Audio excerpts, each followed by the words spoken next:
Hi అండి అందరికీ. ముందుగా welcome to our channel reel play.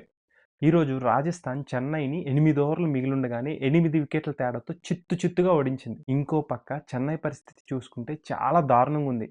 ఎందుకంటే టోర్నమెంట్ స్టార్ట్ అయ్యే ముందే ఇంజ్యూరీలంటూ ముందుగా నేథన్ ఎలిస్‌కి రీప్లేస్‌మెంట్ కింద వచ్చిన స్పెన్సర్ జాన్సన్, దాని తర్వాత ఎంఎస్ ధోని, అలానే డివాల్డ్ బ్రేవిస్ వీళ్ళందరికంటే ముందు యంగ్‌స్టర్‌ని ఒకళ్ళని 14,00,00,000 పెట్టుకున్నారు ప్రశాంత్ వీర్. అతనికి కూడా ఇంజ్యూరీతో దూరమైపోయాడు. ఇవన్నీ చాలవన్నట్టు ఇవాళ మ్యాచ్‌లో చూడండి, world cup winners Sanju Samson, Shivam Dube, అలానే under nineteen world cup captain Ayush Mhatre అందరూ చేతులెత్తేశారు. చెన్నై పరిస్థితి చాలా దారుణంగా అనిపించింది పాపం. ముందుగా టాస్ గెలిచిన రాజస్థాన్ ఫీల్డింగ్ చూస్ చేసుకుంది. అండ్ అది చాలా మంచి డెసిషన్ అని చెప్పుకోవాలి. ఎందుకంటే వర్షం పడినందువల్ల పిచ్‌ని కవర్ చేశారనమాట. దానివల్ల ఇంకా పిచ్ మీద మాయిస్ట్ ఉంది. And though it's red soil అయినప్పటికీ కూడా ఇనీషియల్‌గా బౌలర్‌లకి కొంచెం హెల్ప్ చేస్తది. అండ్ కొంచెం మూవ్‌మెంట్ ఉంటదని జెప్పేసి ఫీల్డింగ్ చూస్ చేసుకున్నారు. అండ్ ఇక్కడ క్రెడిట్ మొత్తం టాస్‌కే ఇవ్వకూడదు. ఆర్ఆర్ బౌలింగ్ ఎక్సెప్షనల్ అనే చెప్పుకోవాలి. వాళ్ళు చాలా బాగా యూజ్ చేసుకున్నారు పిచ్‌ని. ఇనీషియల్‌గా పవర్ ప్లేలో చూసుకుంటే Jofra Archer and Nandre burger. Nandre burger అయితే ఎక్సెప్షనల్ అని చెప్పుకోవాలి. ఎందుకంటే ఇన్‌ఫార్మ్ సంజు శాంసన్‌ని, తనతో పాటు ఆయుష్ మాత్రేని ఇద్దరిని ఔట్ చేశాడు. 2 వికెట్లు 2 క్రూషియల్ బ్రేక్ త్రూస్ ఇచ్చాడు. ఇక్కడ ఇంకో విషయం చెప్పుకోవాల్సిందేందంటే సంజు శాంసన్. మనందరం సంజు శాంసన్ ఔట్ అయిన బాల్ చూస్తే తను ఫుల్ లెంగ్త్ బాల్‌ని లెగ్ సైడ్ ఆడడానికి ట్రై చేసి, క్రాస్ ఆడడానికి ట్రై చేసి ఔట్ అయ్యాడనుకుంటాం.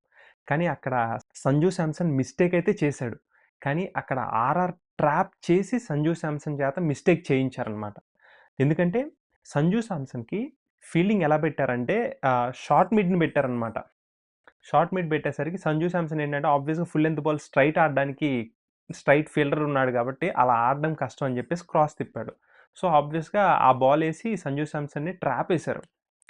ఇక్కడ ఆర్ఆర్ బౌలింగ్ గురించి అండ్ కెప్టెన్సీ కూడా రియాన్ పరాగ్ చాలా బాగా చేశారని చెప్పుకోవాలి. ఎందుకంటే ఆ ట్రాప్ ఏదైతే సెట్ చేశారో సంజు శాంసన్‌కి చాలా పర్ఫెక్ట్‌గా ఎగ్జిక్యూట్ చేశారు. తర్వాత కెప్టెన్ రుతురాజ్ గురించి మాట్లాడుకోవాలి. అనవసరమైన బ్లండర్ షాట్‌కెళ్ళి ఔట్ అయ్యాడు.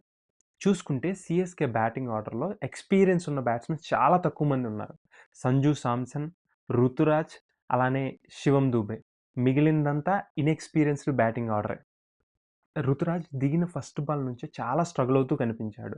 అండ్ ఆ టైంలోనే సంజు శాంసన్ కూడా ఔట్ అయ్యాడు. అండ్ అదే ఓవర్‌లో ఋతురాజ్ ఒక బౌండరీ కొట్టి మంచిగానే కనిపించాడు. సో, సింగిల్ తీసుకొని నాన్ స్ట్రైక్‌కెళ్ళిపోవాల్సింది ఆర్ ఒక ఎండ్‌లో హోల్డ్ చేసి డీసెంట్ పార్ట్నర్‌షిప్ బిల్డ్ చేసినట్టయితే సీఎస్‌కేకి ఇవాళ ఈ సిట్యుయేషన్ వచ్చేది కాదు.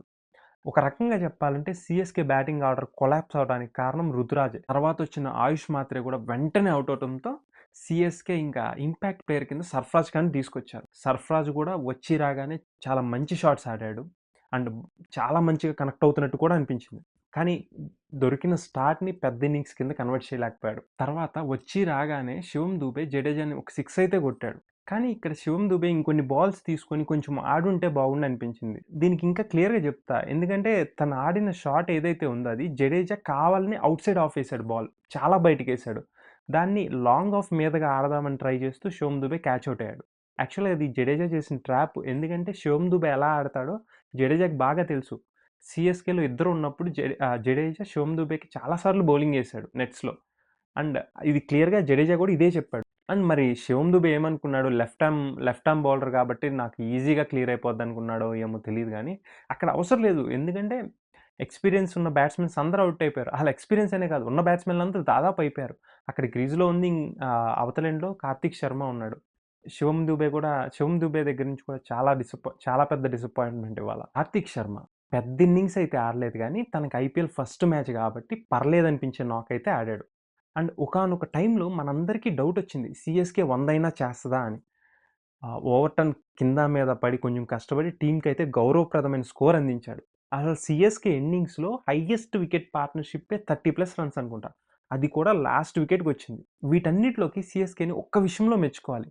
మిగిలిన అన్ని టీమ్‌లు బౌలర్‌లకి రెస్పెక్ట్ ఇవ్వకుండా పిచ్చి కొట్టుడు కొడుతుంటే, సీఎస్‌కే వాళ్ళు మాత్రం రెస్పెక్ట్‌తో పాటు వికెట్లు కూడా పంచిపెట్టారు. రండమ్మా అని జెప్పేసి తలా 1, 2 పంచిపెట్టేశారు. మొత్తానికి ఆర్ఆర్ అద్భుతమైన బౌలింగ్ చేసేసరికి సీఎస్‌కే కేవలం 127 పరుగులు మాత్రమే చేయగలిగింది.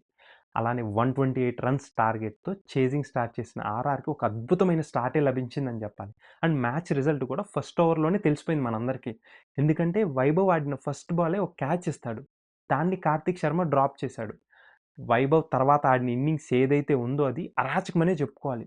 ఎందుకంటే ఆర్ఆర్ తరపున సెకండ్ ఫాస్టెస్ట్ 50 రిజిస్టర్ చేశాడు ఇవాళ. అది కూడా జస్ట్ 15 బాల్స్‌లో. ఇక్కడ ఇంకొక గమ్మత్తైన విషయం ఏంటంటే ఆర్ఆర్ తరపున ఫాస్టెస్ట్ 50 ఉన్నది ఎవరి పేరు మీదన? అది యశస్వి జైస్వాల్ పేరు మీద ఉంది.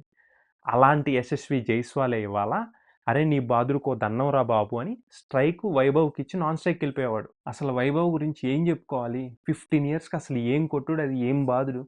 ఆ షాట్‌లేంటి? ఆ పవర్ ఏంటి?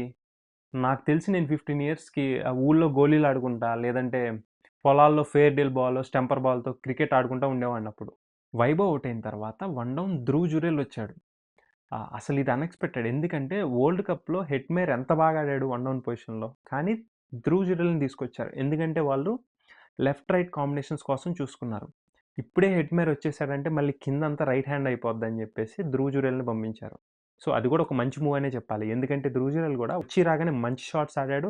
అలానే ఉన్న కొద్దిసేపు ఇంపాక్ట్‌ఫుల్ ఇన్నింగ్స్ ఆడేసి వెళ్ళిపోయాడు. రియాన్ పరాగ్ బ్యాటింగ్ కంటే ముందు మనం కెప్టెన్సీ గురించి మాట్లాడుకోవాలి. ఇవాల్టి మ్యాచ్‌లో అయితే సూపర్ కెప్టెన్సీ అని చెప్పుకోవాలి. ఎందుకంటే పిచ్ ఇనీషియల్‌గా బౌలర్‌లకి హెల్ప్ చేస్తుందని చెప్పేసి బౌలర్‌లని ఉపయోగించుకున్న విధానం, అలానే ఫీల్డ్ సెటప్స్, మరీ ముఖ్యంగా సంజు శాంసన్‌కి వేసిన ట్రాప్ ప్లాన్ చేసి పర్ఫెక్ట్‌గా ఎగ్జిక్యూట్ చేశారు. అండ్ బ్యాటింగ్ విషయానికొస్తే లాస్ట్ కొన్ని సీజన్స్‌గా మనం చూస్తూనే వస్తున్నాం. రియాన్ పరాగ్ కన్సిస్టెంట్‌గా పెర్ఫార్మ్ చేస్తూ తనని తాను ఒక ప్రాపర్ బ్యాట్స్‌మన్ కింద ఎలా ఎస్టాబ్లిష్ చేసుకున్నాడా అని. అలానే ఇవాల్టి మ్యాచ్‌లో కూడా నూర్ అహ్మద్ బౌలింగ్‌లో ఒక స్విచ్ షాట్ ఆడతాడు. అదైతే తోపు లెవెల్ అని చెప్పాలి. మనందరికీ తెలిసిన విషయమే రియాన్ పరాగ్ ఒక మంచి ఫీల్డర్ కూడా. అండ్ త్వరలోనే టీమిండియా నుంచి కాలొచ్చినా గాని మనం ఆశ్చర్యపోనక్కర్లేదు. ఓవరాల్‌గా చూసుకుంటే ఆర్ఆర్‌కి ఇదొక పర్ఫెక్ట్ విన్ అనే చెప్పాలి. ఎందుకంటే ఆర్ఆర్ టీమ్ సీఎస్‌కేతో కంపేర్ చేస్తే చాలా బ్యాలెన్స్‌డ్‌గా ఉంది అన్ని డిపార్ట్‌మెంట్‌ల్లోనూ. అంటే ఇవాళ సీఎస్‌కే అన్ని డిపార్ట్‌మెంట్స్‌లోనూ డిజాస్టర్ అనే చెప్పుకోవాలి. బౌలింగ్‌లో ఖలీల్ అహ్మద్ ఒక్కడే బాగా ఏశాడు. మొత్తానికి ధోనీ లేని లోటైతే ఇవాళ సీఎస్‌కేలో స్పష్టంగా కనిపించింది. సీఎస్‌కే ఇవాళ మ్యాచ్‌లో చేసిన మిస్టేక్స్‌ని రెక్టిఫై చేసుకొని నెక్స్ట్ మ్యాచ్‌లో అయినా ఒక మంచి పెర్ఫార్మన్స్ ఇస్తారని హోప్ చేస్తూ that's it for today. Thanks for watching.